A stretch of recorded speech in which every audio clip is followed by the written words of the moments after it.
지난 시간에 우리는 같은 일들이 반복되는 패턴을 찾아서 유용하게 활용하는 사례에 대해서 살펴봤습니다.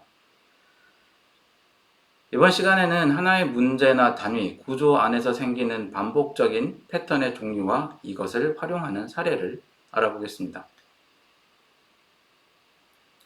앞서 우리는 문제가 가진 패턴을 찾으면 문제를 효율적으로 해결하는 데 도움이 된다는 것을 확인했습니다. 그래서 문제가 주어지면 반복되는 패턴을 우선 탐색해야 한다고 했습니다. 그런데 문제 안에 있는 패턴도 찾으면 도움이 될까요? 네, 답은 그렇다입니다. 어떤 도움이 되느냐면 이렇습니다. 패턴 인식을 통해서 문제에 반복되는 요소나 유사성을 찾아낼 수 있습니다.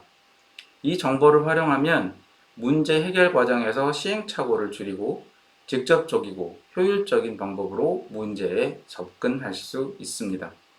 패턴을 알고 있으면 유사한 문제에 빠르게 대응하고 해결책을 다시 사용할 수 있게 됩니다.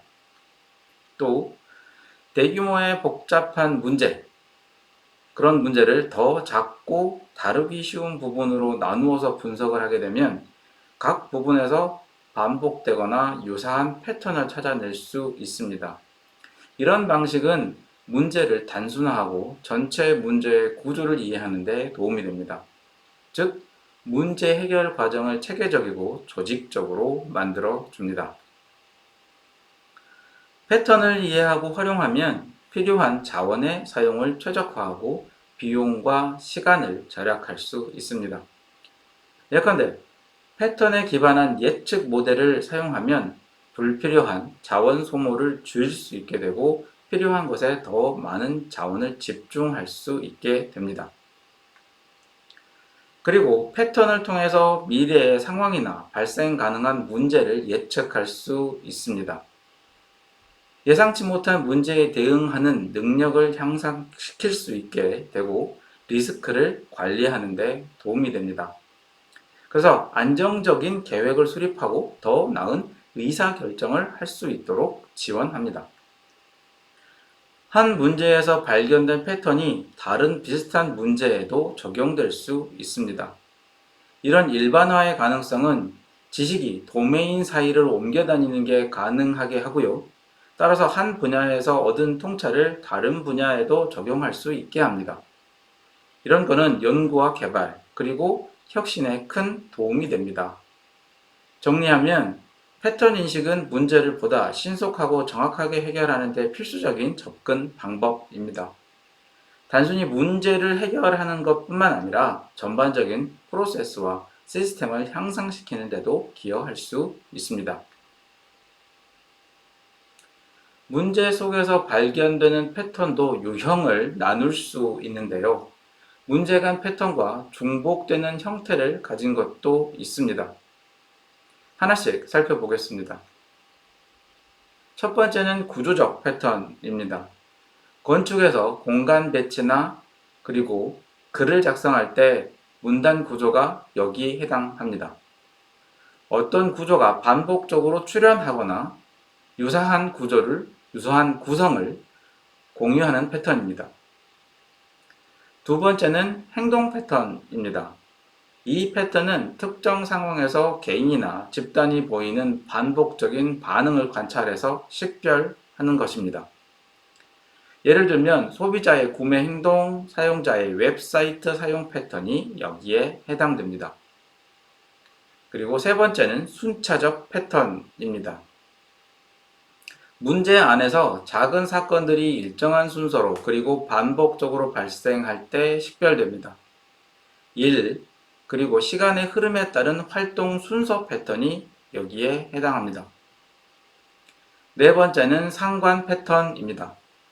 이 패턴은 변수들 간의 관계를 분석해서 발견하게 되는데 예측 모델링이나 원인 분석에 중요하게 사용될 수 있습니다. 이런 패턴들은 문제를 해결하고 이해하는 데 있어서 다양한 관점에서 접근을 제공합니다. 각각의 유형은 특정한 문제의 해결에 있어서 독특한 통찰과 방법론을 제시하고 이걸 통해서 보다 효과적인 해결책을 도출할 수 있도록 합니다. 하나하나 상세하게 알아보겠습니다.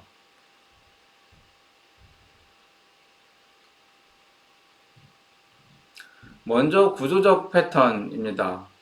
사실 그림에 나온 것도 맞기는 합니다. 하지만 글에 포함된 문장 구조 분석을 통한 사례가 더 좋다는 생각은 있습니다.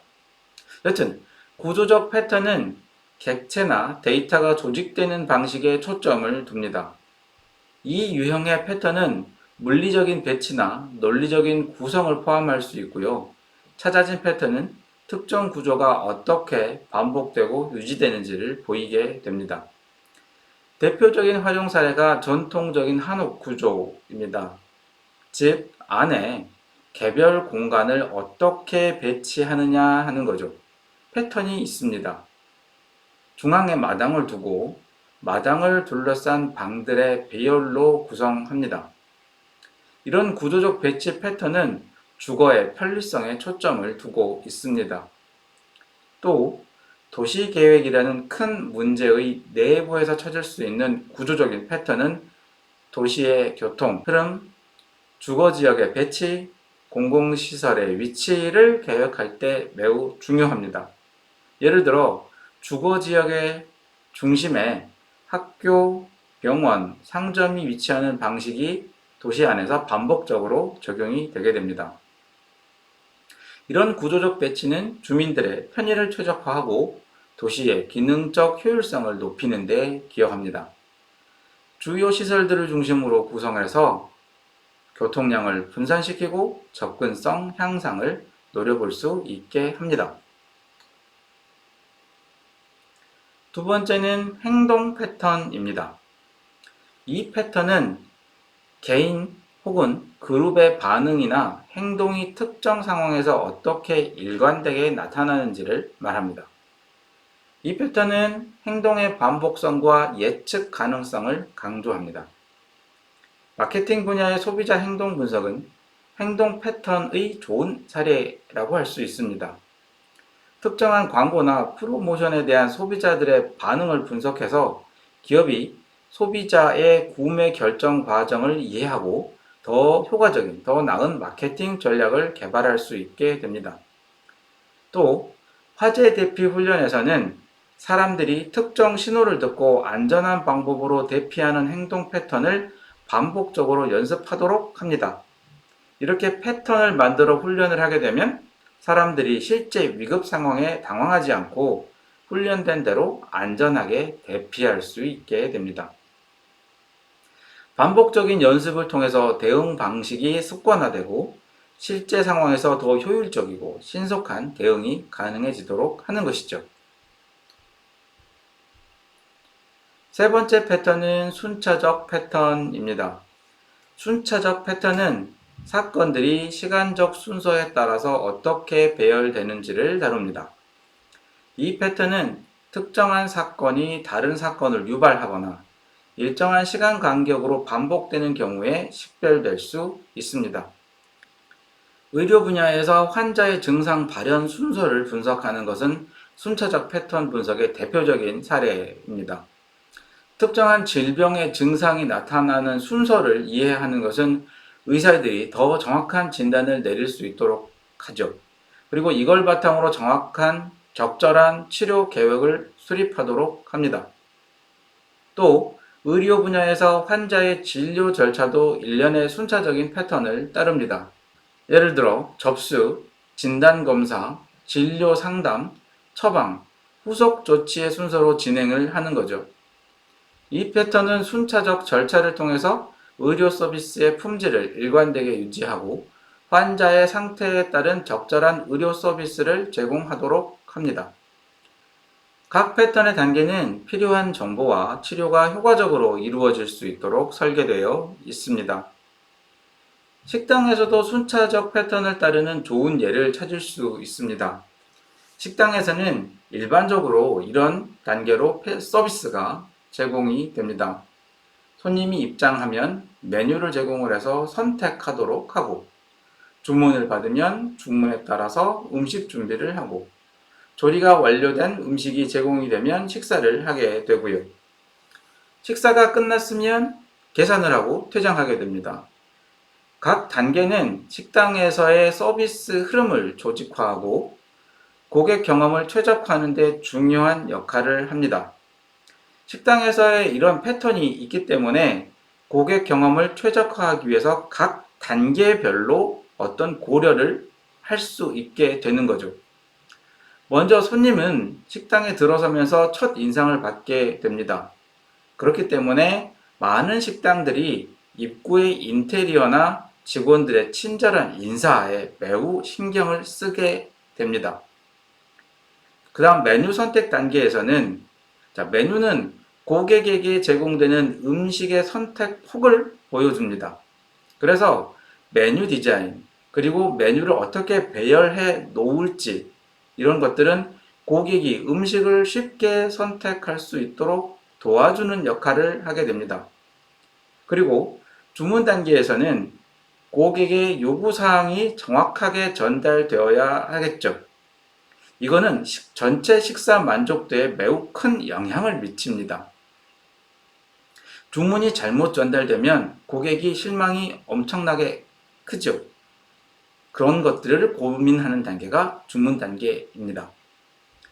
그 다음으로 주방에서는 효율적으로 음식을 준비해서 음식의 질과 맛이 일관되도록 유지해야 합니다. 식사 단계에서는 고객이 음식을 즐기는 중심 단계이기 때문에 식당의 분위기와 서비스가 중요합니다. 계산은 고객이 식당 경험을 마무리하고 비용을 지불하는 단계입니다. 계산의 신속성, 정확성은 고객 만족에 크게 기여하게 됩니다. 그래서 신경을 써야 하죠. 퇴장할 때의 인상도 중요합니다. 이 단계에서는 고객이 다시 방문하고자 하는 의사를 결정하는 데 영향을 미칠 수 있기 때문입니다. 이런 패턴을 통해서 식당은 각 단계에서 고객의 기대를 충족시키고 전반적인 고객 경험을 관리할 수 있습니다. 각 단계가 원활하게 연결되고 효율적으로 운영되도록 하는 것이 중요하고요. 이를 통해서 고객 만족도를 높이고 식당의 평판과 수익성을 개선할 수 있게 됩니다. 마지막으로 상관 패턴입니다. 상관 패턴은 두 개 이상의 변수 사이의 연관성을 분석해서 그 사이에 있는 관계, 규명을 통해서 찾아집니다. 이 패턴을 통해서 변수들 사이의 상호작용이 확인되는 겁니다. 환경과학에서 기후변화와 생물종 분포 변화 간의 상관관계를 연구하는 것은 상관 패턴을 활용하는 좋은 사례입니다. 기후변화에 따른 온도, 그리고 강수량의 변화가 특정 동식물 종 분포에 어떤 영향을 미치는지를 연구를 해서 관계가 확인이 된다면 생태계 보전 그리고 관리 전략을 수립할 수 있습니다. 공중보건에서 해온 흡연과 폐암, 발병률 사이의 상관관계 연구는 상관 패턴의 대표적인 사례입니다. 연구를 통해 흡연이 폐암의 주요 원인 중 하나라는 사실이 밝혀졌죠. 이 패턴 정보는 공중보건 정책의 수립, 그리고 흡연 예방 캠페인에 활용이 되어서 폐암 발병률을 줄이고 건강한 생활 습관을 촉진하는 데 기여하고 있습니다.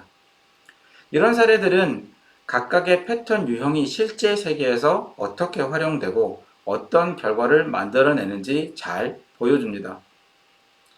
각 유형의 패턴 인식은 전략적인 의사결정, 효율적인 자원 배분, 그리고 위험 감소, 그리고 사회적인 건강 향상과 같은 다양한 혜택을 제공하게 됩니다.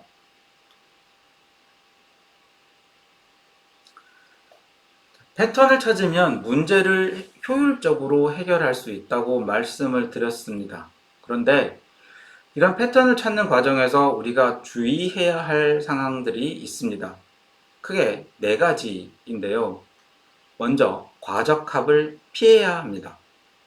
과적합은 모델이나 분석이 특정 데이터에 지나치게 최적화돼서 다른 데이터나 상황에는 적용하기 어려운 경우를 말합니다. 특히 구체적이고 제한된 데이터 집합에서만 발견되는 패턴을 전체적인 해결책으로 확장을 할 때 주의해야겠죠. 성급하게 패턴으로 일반화해서는 안 된다는 이야기입니다. 패턴이 실제로 일반적인 현상을 반영하는 것인지 아니면 우연의 일치 혹은 특정 사례의 특이점인지를 분별하는 것이 매우 중요합니다. 두 번째는 상관관계와 인과관계는 구분해야 한다는 겁니다. 패턴 인식에서는 종종 변수 간 상관관계를 발견할 수 있지만 이 상관관계가 꼭 인과관계를 의미하는 것은 아닙니다. 예컨대 두 개의 현상이 함께 발생한다고 해서 하나가 다른 하나를 발생시키는 원인이라고 단정 지어서는 안 된다는 겁니다. 따라서 패턴을 해석할 때는 어떤 일을 설명 가능한 다른 가능한 조건을 배제하지 않도록 주의하고 필요한 경우에는 추가적인 실험, 연구를 통해서 인과관계를 명확하게 검증을 해야 합니다.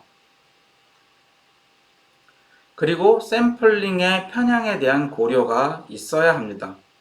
샘플링 편향이라는 것은 데이터 자체가 편향되어 있는 경우를 말합니다. 패턴을 분석할 때 사용하는 데이터가 특정 그룹이나 상황에 치우치지 않도록 주의해야 합니다. 샘플링 편향은 분석 결과를 왜곡시킬 수 있기 때문에 여기서 찾은 패턴은 전체 모집단을 대표하지 않을 수 있습니다. 따라서 데이터 수집 과정에서 다양성을 확보하고 가능한 광범위하고 균형 잡힌 데이터를 활용해야 합니다. 마지막으로 맥락적 요소가 고려되어야 합니다. 패턴이 발견된 맥락을 이해하는 것은 패턴의 해석과 적용에 있어서 매우 중요합니다. 동일한 패턴이라도 다른 문화적, 경제적, 사회적 배경에서는 다르게 작동하고 해석될 수 있습니다. 지난번에 봤던 외국 라면의 사례가 좋은 예라고 할 수 있습니다. 국가마다 라면 조리라는 패턴은 서로 다를 수 있기 때문에 패턴을 적용하기 전에 다른 상황적 맥락 요소를 충분히 고려하고 이걸 통해서 패턴의 일반성과 적합성을 검토해야 합니다. 자, 정리를 하면 우리가 해결해야 하는 문제 속에 있는 패턴을 인지하면 주어진 문제를 더 효율적이고 예측 가능한 방법으로 해결할 수 있게 됩니다. 따라서 문제가 주어지면 우선 나누고 그 안에 있는 패턴이 있는지를 분석하는 작업을 우선 수행해야겠습니다.